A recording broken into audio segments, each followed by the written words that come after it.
7월 19일 화요일 가정예배를 하나님 앞에 올려드리겠습니다. 다 함께 사도신경으로 우리의 신앙을 고백하겠습니다. 나는 전능하신 아버지 하나님 천지의 창조주를 믿습니다. 나는 그의 유일하신 아들 우리 주 예수 그리스도를 믿습니다. 그는 성령으로 잉태되어 동정녀 마리아에게서 나시고 본디오 빌라도에게 고난을 받아 십자가에 못 박혀 죽으시고 장사된 지 사흘 만에 죽은 자 가운데서 다시 살아나셨으며 하늘에 오르시어 전능하신 아버지 하나님 우편에 앉아 계시다가 거기로부터 살아있는 자와 죽은 자를 심판하러 오십니다. 나는 성령을 믿으며 거룩한 공교회와 성도의 교제와 죄를 용서받는 것과 몸의 부활과 영생을 믿습니다. 아멘. 다 함께 복음성가 믿음 따라 함께 찬양하시겠습니다.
우리에게 주시는 하나님의 말씀은 히브리서 11장 1절부터 12절까지의 말씀입니다.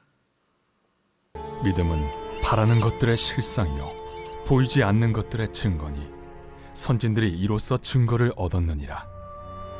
믿음으로 모든 세계가 하나님의 말씀으로 지어진 줄을 우리가 아나니 보이는 것은 나타난 것으로 말미암아 된 것이 아니니라. 믿음으로 아벨은 가인보다 더 나은 제사를 하나님께 드림으로 의로운 자라 하시는 증거를 얻었으니 하나님이 그 예물에 대하여 증언하심이라. 그가 죽었으나 그 믿음으로써 지금도 말하느니라. 믿음으로 에녹은 죽음을 보지 않고 옮겨졌으니 하나님이 그를 옮기심으로 다시 보이지 아니하였느니라. 그는 옮겨지기 전에 하나님을 기쁘시게 하는 자라 하는 증거를 받았느니라. 믿음이 없이는 하나님을 기쁘시게 하지 못하나니 하나님께 나아가는 자는 반드시 그가 계신 것과 또한 그가 자기를 찾는 자들에게 상 주시는 이심을 믿어야 할지니라. 믿음으로 노아는 아직 보이지 않는 일에 경고하심을 받아 경외함으로 방주를 준비하여 그 집을 구원하였으니 이로 말미암아 세상을 정죄하고 믿음을 따르는 의의 상속자가 되었느니라. 믿음으로 아브라함은 부르심을 받았을 때 순종하여 장래의 유업으로 받을 땅에 나아갈새 갈 바를 알지 못하고 나아갔으며 믿음으로 그가 이방의 땅에 있는 것 같이 약속의 땅에 거류하여 동일한 약속을 유업으로 함께 받은 이삭 및 야곱과 더불어 장막에 거하였으니 이는 그가 하나님이 계획하시고 지으실 터가 있는 성을 바랐음이라. 믿음으로 사라 자신도 나이가 많아 단산하였으나 잉태할 수 있는 힘을 얻었으니 이는 약속하신 일을 미쁘신 줄 알았음이라. 이러므로 죽은 자와 같은 한 사람으로 말미암아 하늘의 허다한 별과 또 해변의 무수한 모래와 같이 많은 후손이 생육하였느니라. 오늘 우리가 읽은 본문 말씀 히브리서 11장 말씀은 믿음장이라고 불리는 너무도 유명한 말씀입니다. 이 믿음장에서는 고난 속에서의 인내의 권면을 구약의 인문들을 통해서 강하게 하고 있습니다. 믿음의 조상들이 미래에 대한 소망에 대한 믿음으로 살았던 것을 이 히브리서를 읽는 모든 사람들도 믿음으로 살아가야 할 것을 강력하게 히브리서 11장을 통하여서 말하고 있는 것입니다. 특별히 1절 말씀은 너무도 유명한 말씀입니다. 믿음은 바라는 것들의 실상이요 보이지 않는 것들의 증거다, 이렇게 말씀하고 있습니다. 그런데 사실 이 말은 모순과도 같은 말입니다. 실상과 증거는 구체적인 증거가 있어야 하는 것이지만 믿음은 구체적인 실체가 보이지 않기 때문에 모순처럼 보일 수가 있습니다. 그러나 본문에서 말하고 있는 이 믿음이라고 하는 것은 과거와 현재와 미래의 모든 시점이 아우러진 개념으로 지금은 실체가 드러나지 않지만 살아계신 하나님과의 경험을 바탕으로 하나님께서 약속을 성취하실 것을 인정하는 것으로 구체적인 내용을 갖고 있는 것, 그것이 바로 본문이 말하고 있는 믿음입니다. 그렇기 때문에 2절 말씀에 옛 사람들이 믿음으로 증거를 얻었다라고 말씀하고 있는 것입니다. 계속해서 본문은 이 믿음은 모든 세계가 하나님의 말씀으로 창조된 것임을 알게 한다라고 말씀합니다. 인간 어느 누구도 창조의 과정을 본 사람은 없습니다. 아니, 존재할 수가 없습니다. 그렇기 때문에 창조라고 하는 것은 믿음의 영역입니다. 이것을 확인할 수 있는 방법은 없습니다. 다만 하나님의 말씀과 그분의 응답하심에 대한 신실하심을 경험하는 것, 그것으로 인정하는 것밖에는 없는 것입니다. 이 믿음은 눈에 보이는 것이 다가 아니고 눈에 보이지 않는 것을 만들어낸 전능자가 있음을 믿는 것, 그것이 바로 믿음입니다. 바라고 있는 것, 즉 소망하는 것은 아직 오지 않아서 눈에 보이지 않지만 지금도 그 소망의 시간을 살아간다라고 고백하는 것이 믿음이라고 하는 것입니다. 이 믿음의 시간에 합당한 삶을 살아가기로 다짐하고 또 그러한 삶을 살아가는 것이 바로 믿음의 삶입니다. 약속이 성취될 것 같지 않은 암담한 현실 속에서도 굴복하지 않고 그 끝까지 믿음의 길을 걸어가며 하나님을 신뢰했던 본문에 나오는 구약의 인물들의 삶처럼 믿음의 길을 걸어가야 하는 것입니다. 먼저 오늘 본문에서는 아벨에 대하여서 이야기하고 있습니다. 이 아벨은 우리가 잘 알고 있는 것처럼 가인에게 죽임을 당한 사람입니다. 그러나 하나님께 의롭다 여김을 받은 사람이기도 합니다. 아벨의 믿음의 내용은 정확하게 나타나 있지는 않습니다. 그러나 아벨이 믿음으로 제사를 드렸다라고 하는 것을 통하여 볼 때 하나님을 향한 일상의 신실함을 제사로 나타낸 것은 아닌가 학자들은 해석하고 있습니다. 그의 하나님을 향한 믿음은 시대를 뛰어넘어 의롭다 칭함받기에 충분한 모습이었던 것입니다. 두 번째로 에녹이 등장합니다. 에녹, 하나님과 함께 동행하다가 죽음을 경험하지 않고 하늘로 들림을 받은 사람으로 우리에게 유명한 사람입니다. 이 에녹의 삶의 특징은 두 가지가 있습니다. 먼저 하나님을 기쁘시게 한 삶을 살았다라는 것입니다. 창세기 5장 말씀에 하나님과 동행하였다라는 그 표현을 통해서 알 수 있는 것, 바로 에녹은 믿음으로 하나님과의 관계를 잘 유지하며 살았던 사람이다라고 하는 것입니다.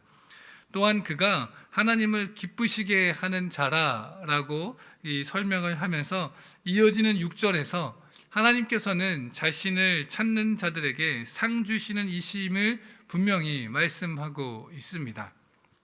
즉 에녹은 하나님이 분명히 계시다라고 하는 확고한 믿음과 반짝하는 믿음의 삶이 아니라 상 주심을 믿고 자신의 과거, 현재, 미래의 모든 삶을 하나님께서 상 주실 것임을 바라보며 일상의 삶을 하나님 앞에서 충실히 살아내었던 그러한 사람이었던 것입니다.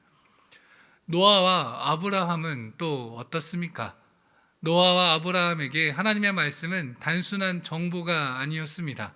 세상을 뒤흔들 내용이기도 하고 창조를 일구어내는 힘이며 또 하나님의 의지였습니다. 그렇기 때문에 노아와 아브라함에게 요구된 것은 계산적인 행동, 이익을 따지는 모습이 아니라 철저한 순종이었습니다. 물론 노아와 아브라함의 대답은 순종이었습니다. 노아는 인내로 방주를 준비하여 의의 상속자가 되었고, 아브라함은 하나님을 자신의 인생의 설계자요 건축자로 모시고 인생의 안정과 번영이 보장된 땅을 떠나 미지의 땅에서 나그네의 삶을 살아가게 되었습니다. 이들 모두가 다 믿음으로 인생의 걸음을 걷고 성실히 그리고 신실히 하나님 앞에서 살아간 사람들이었습니다. 우리 가정에게도 이러한 믿음의 모습이 있기를 간절히 소망합니다. 습관처럼 살아가는 믿음의 모습이 아니라 진정으로 믿고 소망하며 하나님을 기쁘시게 하는 삶을 살아내기를 원합니다. 매 순간 일상의 삶을 하나님이 기뻐하실 믿음의 걸음을 걸어 나아가고 안정과 평안을 위한 삶이 아니라 하나님이 예비하시고 이루시는 현장으로 힘써 걸어 나아가고 반드시 상 주실 것임을 믿음으로 고백하며 모든 시험을 이겨내는 복된 삶의 모습이 우리 가정의 삶의 모습이 되어지기를 간절히 원합니다. 나눔 질문 드리겠습니다. 내가 경험한 하나님의 상 주심, 이것은 어떤 것이었나요? 내가 경험했던 하나님의 상 주심을 가족과 함께 나누어 보시고 상 주시는 하나님을 믿음으로 내 삶을 더욱더 하나님께 드리며 나아가는 우리의 가정 되기를 원합니다.